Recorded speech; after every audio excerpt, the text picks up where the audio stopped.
Hello, friends, and welcome to tonight's live. We're going to be working on our map again and building Elgoria. We're also going to be talking about the Elven Fae. This is the main type of Fae that are in my series, The Heirs of Elgoria, and they play a major role, both types of Elven Fae. There's Shadow Fae and Light Fae, and we're going to talk about that a little bit today. My name is Stella Jade. I am an author of romance fantasy. Book 1, The Heir of Light and Shadows, is a portal fantasy. So readers are brought into a real world scenario where a woman is being chased by a mafia because of her inheritance, and there is an FBI agent who is hired to protect her. His one rule is to not fall for her, and so it falls into that forbidden romance trope that a lot of readers do enjoy. And her current boyfriend, before things take a turn, is a hitman in the mafia. So, and she has no idea.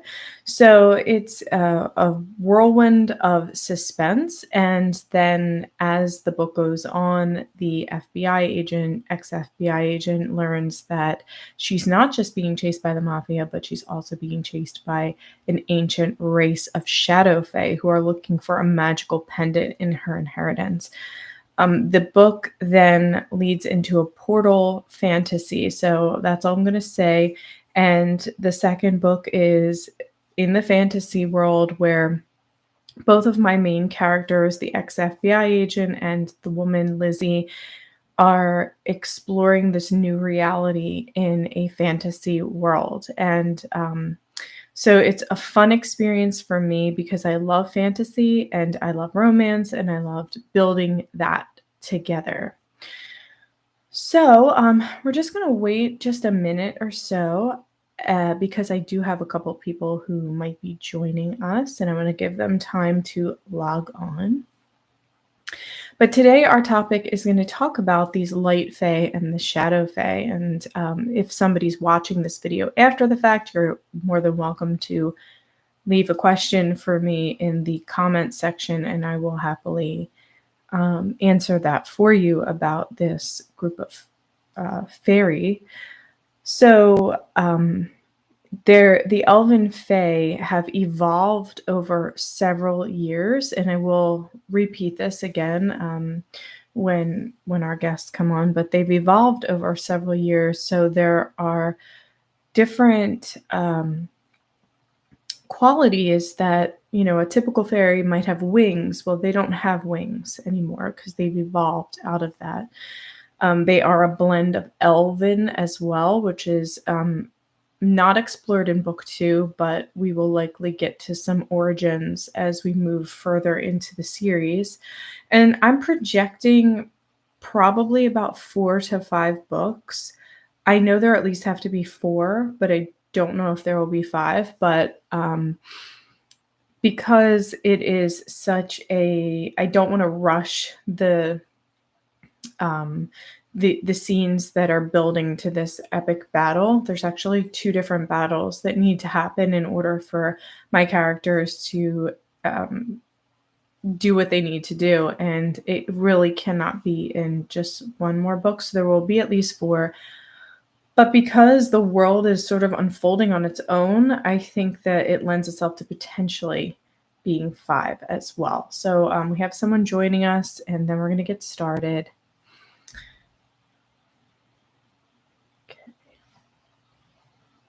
I'm going to share the screen here. Okay. And I'm just going to check to make sure that the screen is actually showing, because if you watched my other live stream, I talked about how the first night I did this, I had to basically get rid of the video because it was just on me the whole time. So, okay, I'm going to get started. If you're in the chat, please feel free to ask a question and I will answer it for you. Chat with me. I'm happy to chat with you. and let's begin. So I want to talk a little bit more about the Elven Fae. There are two port cities. So as I said, there's the Light Fae and the Shadow Fae. So Light Fae are um, typically, based on the lore, are the Fae that have empathy. They are very kind and caring and welcoming and accepting, and they don't really have that vindictive, malicious nature, or so it's made to believe. And there's a very specific reason for this split, by the way, and that is explored at the end of book 2, and then in book 3 it goes into it a little bit more.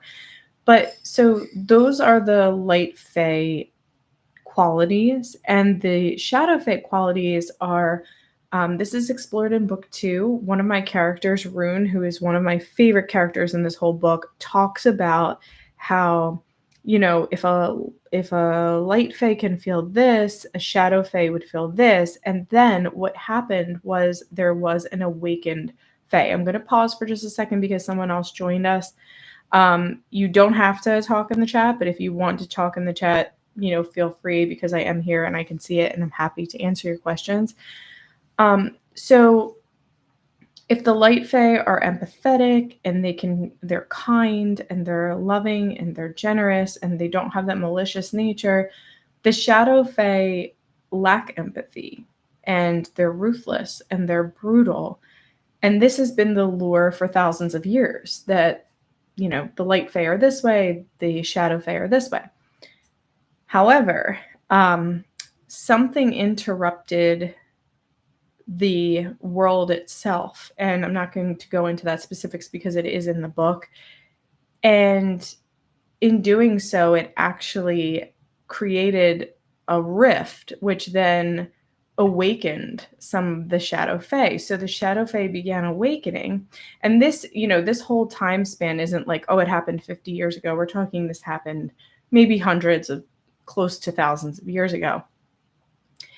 And they just started awakening because of this another rift that happened that sort of pushed them into this energetic shift. That said, the Light Fae are also experiencing have been experiencing their own shift, and it isn't necessarily a positive one. So getting to this map, Illumina is where the Light Fae primarily live. The Shadows, the Shadow Fae primarily live in the Shadowlands. But this is, like anything else. They trade with each other. Each kingdom has something that's really special. If you joined us yesterday, I talked a lot about Dragonmoor, and that Dragonmoor, I'm just going to show you, is made of this Numite stone. This Numite stone goes throughout this whole area, and actually, this is what Dragonmoor is prized for. If you go up to these other areas, they each have something that defines them and that will be explored in the books, but I'm comfortable saying Numite because I've worked a lot with it, and actually it is a real stone, so if you want to research it on your own, you can, but this is a magic infused stone. It's not the same Numite that we know here. But these two port cities are actually, and we're going to build them today, that's what we're going to work on. Well, we're going to work on Triad. These two port cities are where the Elven Fae trade with each other. So like anything else, they trade with each other for different reasons, and yet they're at war. So it's a very touchy situation. Not only are they at war, but the King of Shadows, who's basically like a mafia boss, essentially, rules over all of them, and he exploits them by, taking the things that they are most known for and basically getting them to do his bidding, essentially. And if they don't follow, he invades. So we are going to work on Triad. This is a port city. As you can see, it's closest to the Shadowlands, so this is a really good way for them to get across the Deadgraph Sea with little trouble, although they still have trouble because in these waters are the Sea Fae. And so if you read book 2, you'll read about the Sea Fae. They're a dangerous society. I guess you would say, if you could make what you would know of the Atlanteans like much more dangerous. Oh, okay. Hi, Jackie. Yeah, I will talk about more about that in a second. So yeah, so sorry, I get really distracted when I read these, but I love reading them. So please comment in the chat. So this area here is the sea fae. They're very dangerous. So if, as I said, if you think of like really bad Atlanteans, like that's what you would see. So when the sea fae do not want anything to do with the land fae, so if one of these people does cross over here, they will actually demand a sacrifice. And I don't want to give too many more like spoilers away because I'm just going to be basically like telling you the whole book plot. But it's a really interesting thing that they do, and they wrote that themselves. Like these little characters come in my head, and then they want to do this stuff. So we're going to go into Triad here. I'm going to erase this. This is just like a marker saying, hey, it's a port city. And what I would really like to do, and I'll do a little bit of this, and then we can talk about New Might and Dust, because it's a request, and I enjoy talking about it. But Triad is definitely going to have a beach because it's a coastal area. So we want to use the sand. I think I'll probably just use this. I always do this. It needs to be on the top layer. Okay. So we're just going to do this first. But there's actually a whole city. In fact, I need to make that a little bit smaller because there's a whole town here. It's a very like bustling town. Okay, there are little homes that are across here. So if this is perfect, this map, because essentially what it's showing you is that these little lines here, you're probably okay here against the sea fae, unless you venture out further. If you venture out a little bit further, then you're in danger territory. But so if we go back here, and we're not doing that, and we open the catalog, I would love to look for like a bungalow almost, and I don't know if they have bungalow. No. So let's look for home. Let's go into fantasy regional. It's a little hard to find some of these things. Again, I'm not a master at this, but I really enjoy it. So let me just see. And if you have any questions, I will answer them. All right, so I want to find a home. Home? A dwelling? A dwelling? Would that be a better word, guys? Dwelling? I'm really striking out here. So, okay. But that's not what we want. Let's see. Oh. Okay, so I'm not really seeing anything that I want. So I'm going to put a placeholder home, basically, because I did see some stuff yesterday. I think, Jackie, you were here, so you saw it too. But for some reason, I don't see it now. So let's do home one more time. A fairy home? Is there a fairy home? Find me that. So those could work, but I want to see it from a different angle, and I don't think that I can.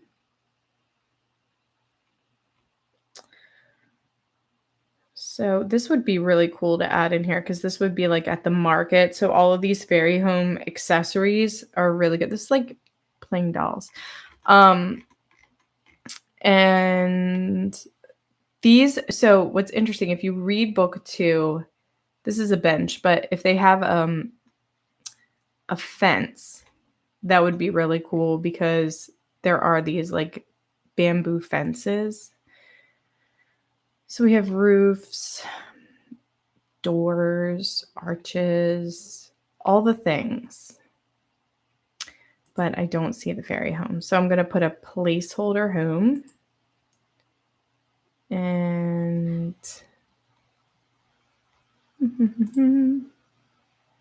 we'll just put that there. This is just going to be for our little... It's going to be there. So, okay. A building. Yeah, let's try a building. Let's try a building.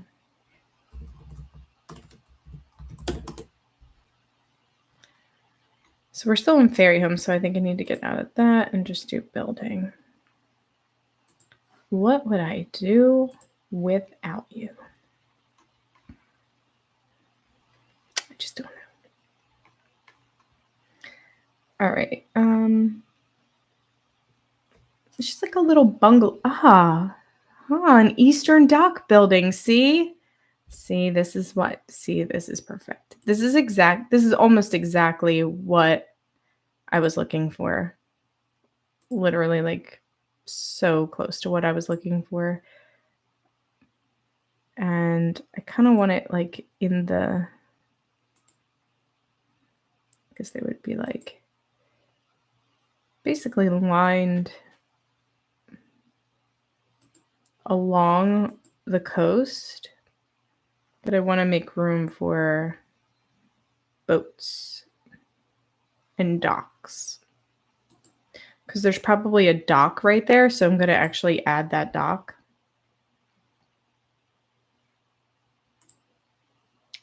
Let me see. Let's see if they have dock. Ooh, look at this nice scary building.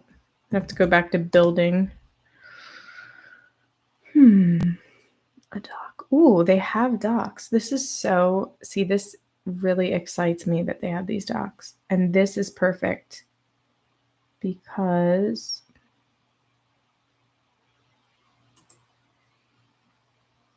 Well, that's not gonna work.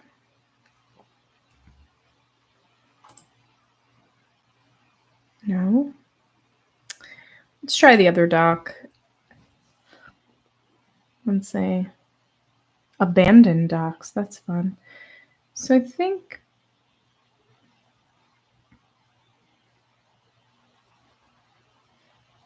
we'll probably just go with this and then make it bigger.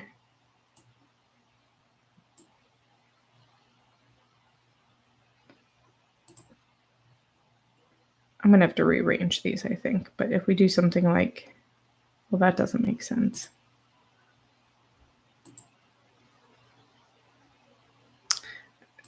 It's like trying to put a puzzle in and you're not good at it. That's me. This is me. All right. Has anyone done this before? Like, has anyone played around with this before? I guess I could put the docks over here. Oh, this one might work. There we go. Okay, and then I just got to move this guy out of the way. I still want him there, but I think if I shift him there, because there were other ones that kind of look like that. So if I just go in here, so let's so I could be doing this and talking about anything else. Let's look at Numite and dust a little bit. So what is dust? So Numite is a gemstone, and in the Shadowlands, they use a lot of dark magic. Now, dark magic at this point has been banned because of the King of Shadows essentially banned it. But he allows them to use Numite because it profits him, essentially. I'm just going to, call it for what it is. And, this would be so perfect. Sorry. So, we're going to place that for later. So at this point, they are mass producing this stuff called dust. And it essentially it's I guess you would say it's like a substance that the Fae take that help them to relax. I don't really want to say, just because this is like YouTube, so I don't really want to say like equate to what it might be like. But a lot of the Fae use it. So that's one thing I will say. And they mostly use it because it is, they live in these really difficult times, and that's their way of, dealing with some of that. And it makes the King of Shadows a lot of, he doesn't really care so much about money, but it gives him a lot of power. So There are different kinds of dust. So dust is basically a blend of Numite with dark magic, and it's also a blend of, it's crushed down into a powder and it's blended with something else. And I should know this as the author, but it literally escapes my mind right now, so I'll have to get that for you.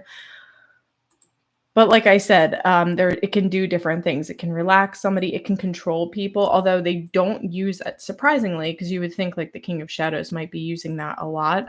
He doesn't use that. He doesn't really need to. Quite honestly, well, I don't want to give that away, because if I do, then it's going to be a spoiler for book 3. But so this is what the docs essentially look like. And if you read book 2, you'll know that Brody, who is the main male character, does end up at these docks, and he is trying to use one of the Fae who live here's boat, essentially. And he has his personal reasons for that. I don't think that's going to look good. But maybe that will look good. And we need I think we need one more dock to kind of give it this. And then I'm going to hopefully find some boats. So maybe a dock right in the center here. Maybe I'll just go to the boats and just say. But yeah, so that's about dust. I'm not going to go into too much more detail about that. But probably the biggest thing is that now that the Shadow Fae are awakening, it's kind of put a spotlight on the Light Fae as well, because what they're starting to realize is that maybe they aren't as perfect as they've been projected to be. That's all I'm going to say. So, and that's, going to cause some issues. I'm just going to do this. I don't know if this is weird looking, but it's just sort of changing it for me. So it's like, oh, maybe you should place it there. Maybe you should place that. It doesn't make sense. Come on, that doesn't make sense. Maybe this one just is attached to the shore. I like these boats. There are other boats. Like, there are classier boats, I guess you would say. Like this one, which is confusing. I guess it's a sailboat. It's hard to see it because of how it's up there. Oh, we've got an oar. Anyway, so yeah, that is this. So now the other thing about this port city is that it is controlled, technically. We're going to span out just to like give you a look here. I'll make sure that I'm still on this. Oh, do regular Fae and Sea Fae come from the same origin? Well, actually, this is a huge spoiler, but I'm going to say it anyway. Yes, they do. They do. And this, I feel like I can tell this story a little bit. So I don't want to give too much away, because all of that is in the second book about how they became split in the first place. But what I will say is that many, many, many eons ago, there was the myth weavers. The myth weavers were the ones that wrote the stories and the prophecies in this world. And suddenly, and this readers will learn this in book 3, suddenly the myth weavers weren't agreeing on the stories. So that single moment is what then causes a rift that then plays out in another way that ends up splitting eventually these two Fae. So I hope that answers your question without giving like a ton of information away or bogging you down with information.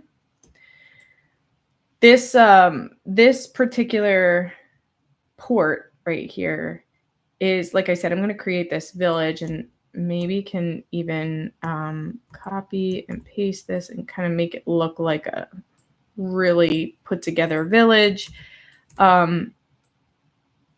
because there's so in this world, there's what we would call like a bar or a tavern.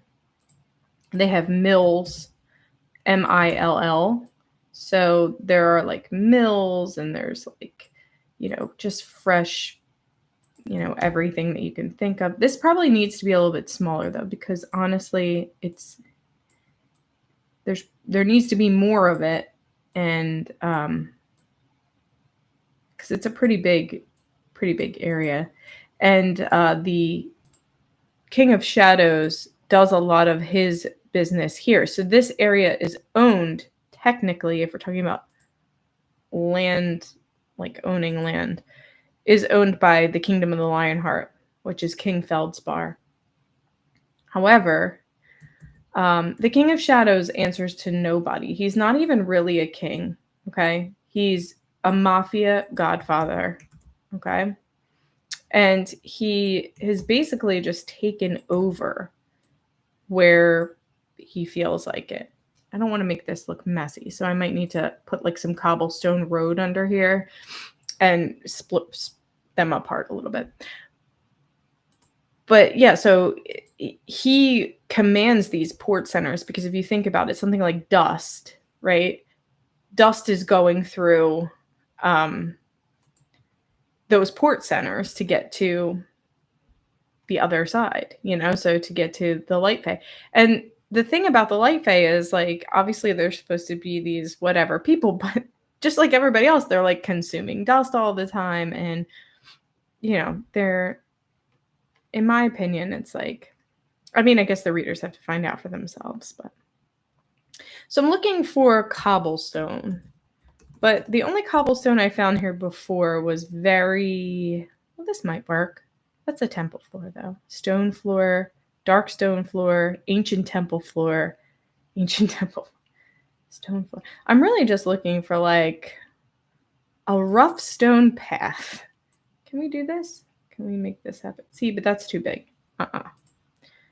It's the one thing with this. Like, so now because it's so small, though, I have to like get in there and really, this is where the designing has to be.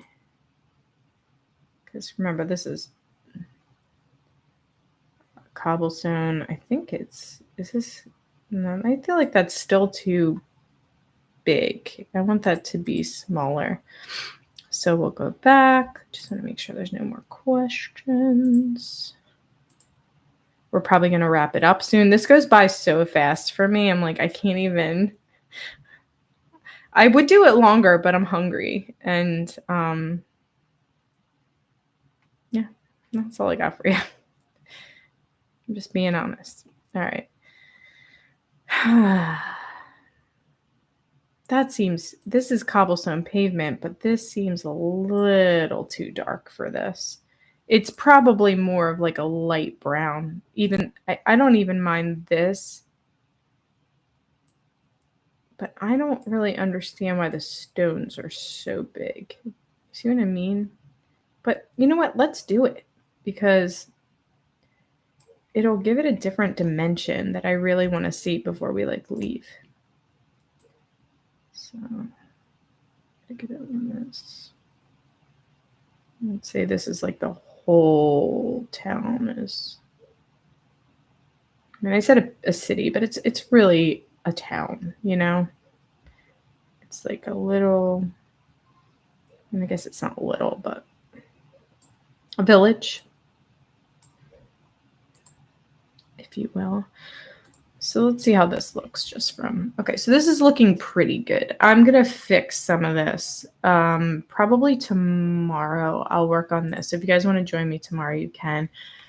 Because obviously I'm not going to leave it. I probably will change this color because I'm not liking that it's so bright white against the brown homes. I want to add like gates or walls if I can, because I imagine that there would be walls that you would enter the village. And by the way, if you read book 2, Brody and I think I'm going to build a trail through here. So I'll kind of like take away some of these trees, or I'll figure out what I can do. because there are, or maybe I don't need to, but they kind of enter through the trail, and I'm gonna say they probably enter down here somewhere, because they enter at the portal here, and like this map is, this distance to this distance might take you a day, so um yeah, so we'll work on that tomorrow. So if you want to join me and you want to just chat, or like maybe just relax and listen to me talk or answer questions, you're more than welcome to join me. Are there any other questions for this evening? And also, do you like this, or do you want me to change it? Because honestly, I want to hear what people's ideas and creative inputs are as well. Oh, thank you. I sure appreciate you guys being here. Uh, it means a lot to me, and appreciate you liking it. And again, if you guys have ideas, I love to hear them. And if you have questions, I'm always happy to answer them. You can put them in the comments. But I think we're going to sign off. Okay, so thanks again so much for being here and joining me on this journey. And I'll see you guys next time. All right.